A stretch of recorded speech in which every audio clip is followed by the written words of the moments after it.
زبور پہلی کتاب نواں زبور عدل و انصاف کے لیے خدا کی شکر گزاری۔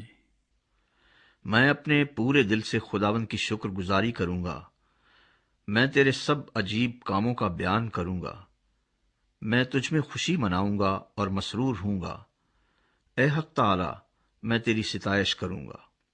جب میرے دشمن پیچھے ہٹتے ہیں تو تیری حضوری کے سبب سے لغزش کھاتے اور ہلاک ہو جاتے ہیں، کیونکہ تو نے میرے حق کی اور میرے معاملے کی تائید کی ہے۔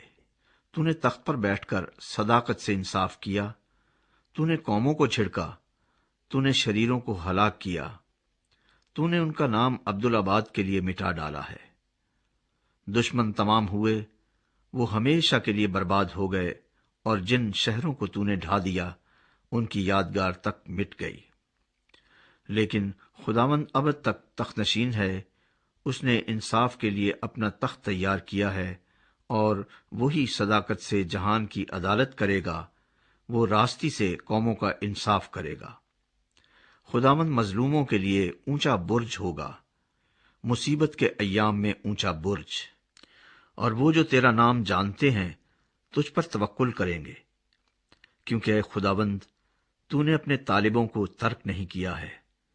خداوند کی ستائش کرو جو سیون میں رہتا ہے، لوگوں کے درمیان اس کے کاموں کو بیان کرو، کیونکہ خون کی پرسش کرنے والا ان کو یاد رکھتا ہے، وہ غریبوں کی فریاد کو نہیں بھولتا۔ اے خداوند مجھ پر رحم کر، تو جو موت کے پھاٹکوں سے مجھے اٹھاتا ہے، میرے اس دکھ کو دیکھ جو میرے نفرت کرنے والوں کی طرف سے ہے، تاکہ میں تیری کامل ستائش کا اظہار کروں۔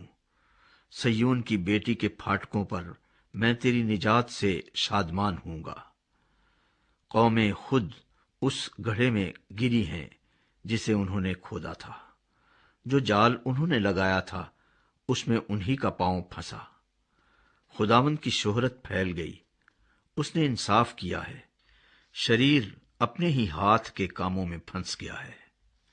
شریر پاتال میں جائیں گے، یعنی وہ سب قومیں جو خدا کو بھول جاتی ہیں، کیونکہ مسکین سدا بھولے بسرے نہ رہیں گے، نہ غریبوں کی امید ہمیشہ کے لیے ٹوٹے گی۔ اٹھ اے خداوند، انسان غالب نہ ہونے پائے، قوموں کی عدالت تیرے حضور ہو۔ اے خداوند ان کو خوف دلا، قومیں اپنے آپ کو بشر ہی جانے۔